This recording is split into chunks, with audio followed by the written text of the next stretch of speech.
Aloha, it was wonderful seeing both of you today. What I'm going to do is I'm going to play a quick song in the beginning, and I'd like you guys to both play along using the chords you know. This one is called You Are My Sunshine. I'm sure you heard it. If not, it's a fun, easy tune. It's got the A major that we know, first finger on the first fret on the C sharp, second finger on the high G, the one closest to your nose, on the second fret. That gives you a C sharp, an A note, and then the open E and an open A. Thusly, nice pretty A chord. After that, what we're gonna do is we're gonna take our fingers here. We're gonna just take our second finger and boom, lay it down flat. Now remember, this D major chord, the caveat is you wanna play all three of these and then keep a little wave so that top A string can still ring through. Thusly giving us A, flat D has this, and this note depressed, the A note, the D note, and the F sharp note, and it leaves the A string open. After that, we're gonna take our two new chords of the day, which is our D major, and then scoot that up to the fourth fret, and then put our first finger down on the B, thusly giving all three of these barred, the B, the E, and the G sharp, and then we've got the B up top, the unison note, because this note and this note are in unison. So this D major with the open A up here, scoot up and then place your finger down for the B. Those are all the notes in this. I'm gonna go ahead and sing it for you. Play along if you know it. All downstrokes. The other night, dear, while I lay sleeping, I dreamed I held you in my arms. But when I woke, dear, I was mistaken. So I hung my head and cried. You are my sunshine, my only sunshine. You make me happy when days are gray. You'll never know, dear, how much I love you. Please don't take my sunshine away. This time with the chords. You are my A, goes to D, oh, goes to D major, now back to A. It goes to D, now back to A. A goes to the E right here and back to A. Now instead of doing just all downstrokes, we can influence with down, up, down, up, down, up, down, up for. So the last one I did were called 16 notes. So I can have you are my sunshine, my only sunshine. You make me happy when skies are gray. See how I gave that cha-da, cha-da, little eighth note here and there. If you want, you could do the whole thing with eighth notes, but speed them up towards double time. So you've got you are my sunshine, my only sunshine. You make me happy when skies are gray. You're just utilizing that idea of keeping the 4/4 rhythm and speeding it up. So what we're gonna do is play our two new chords right now for lesson 2. Play along with me. D major. All three of these bottom notes are going to be played leaving this A string open. We're going to use our finger to play the second finger on there, and we're going to do it in rhythm. First time is going to be our second finger. 1 and 2 and 3 and 4. On the end of that 1, let's switch our finger from the second finger to the third finger to get ready for our E. Here it is. 1 and 2 and 3 and 4. D major. Again, now scoot that up to the E while keeping our right hand going and lay down for the E major. The whole thing will look like this, and I'll go slower.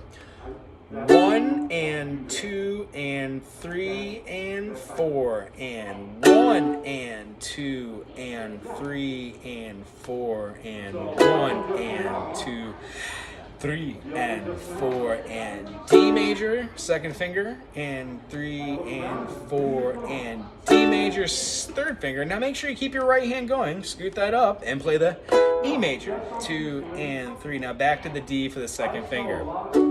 What this does is it influences us to play the D, leaving that open A string, Play the D, leaving that open A string, so both of these fingers get used to doing that kind of like pivot where you play these 3 strings flat and this one's open.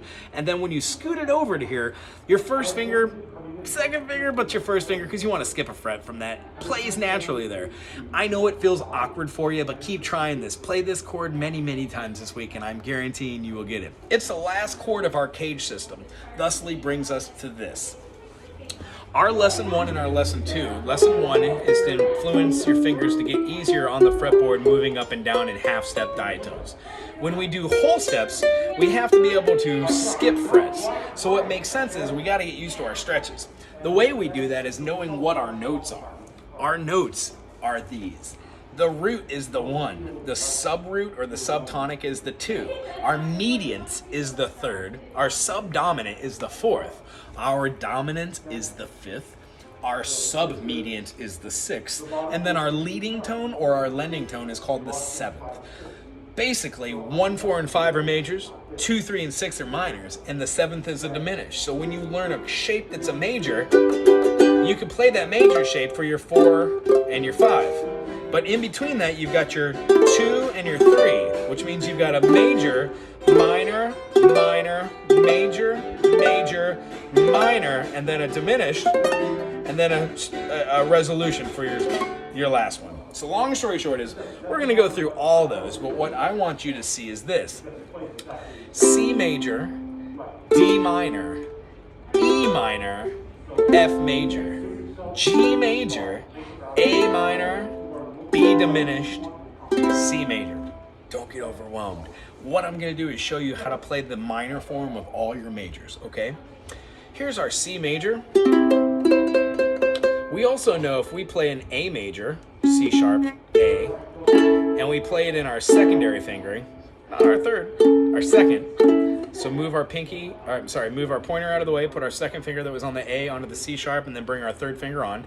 If we move that up and then bar the 2 notes that were open, the E and the A string, and move it up 3 times, you get to a C major.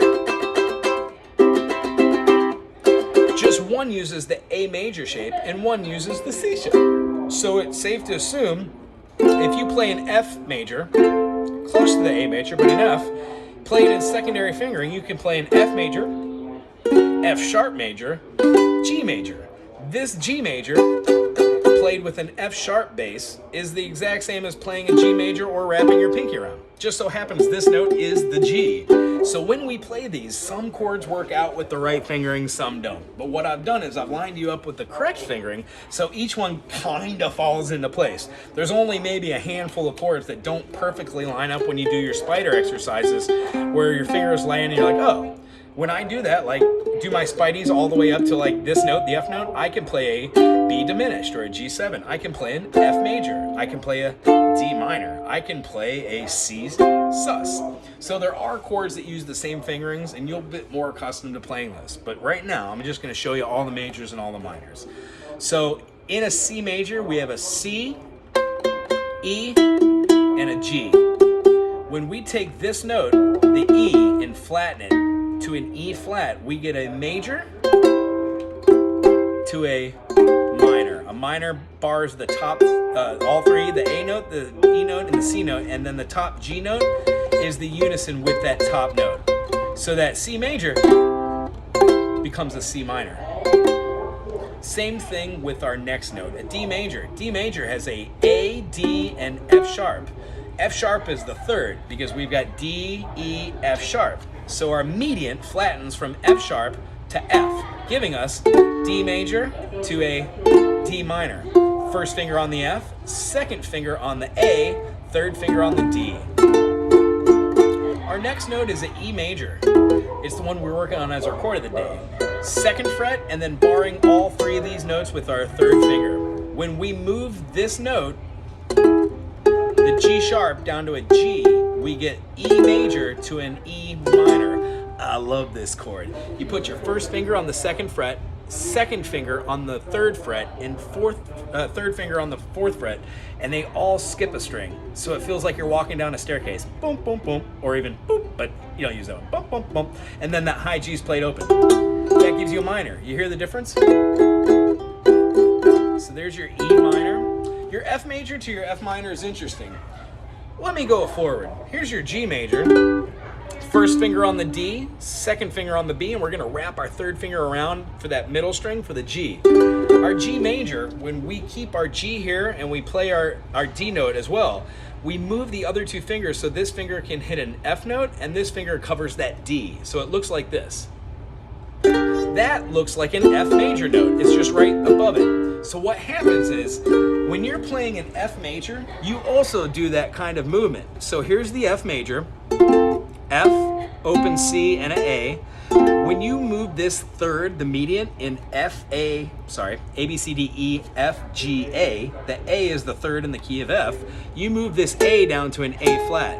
So it makes more sense to not do this, which would be like that, and it makes more sense to move that finger to here and put that on the other finger and then put that up here. So long story short, your F major is going to have this, and we need to flatten the A to an A flat. I would not suggest taking your whole movement and going, because that is awkward for your fingers. The feeling should be whenever you have two fingers on the same fret, the pointer finger should be the highest note towards you.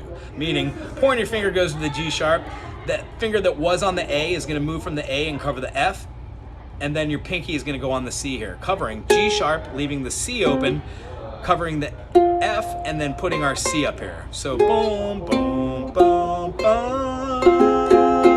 You hear the difference between an F major and an F minor? Yeah. Okay, we just did the G. G major, G minor.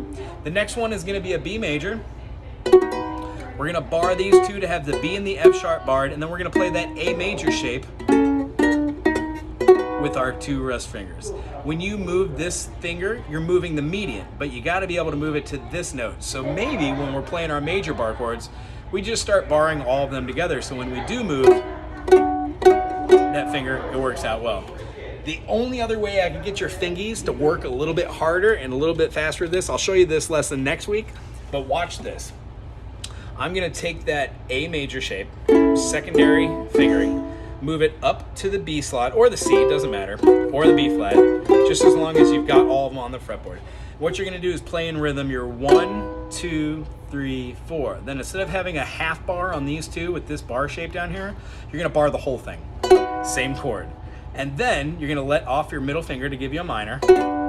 And then you're gonna take your bar shape, which is covering all 4 strings, and then just make it so it covers just the 3 strings that aren't being covered. Thusly giving you 2 major chords, 2 minor chords, different fingerings. Watch this all together. B major, B major, B minor, B minor, back to B major. Long story short, work on these chords all week and we will show you what a major, a minor, and then next week's chord is gonna be a diminished. Once we have these chords together, we've got the C major. I can show you the diminished, half diminished, and then a full diminished. So you can have resolution. Yeah? Next week we're gonna play 2 songs. This song that I did this week was in preparation just to keep our right hand rhythm and correlate our lesson 2 rhythm exercises that go along with these chord structures. You guys did great today. As always, it was a pleasure seeing you, and I'll see you next week. Aloha.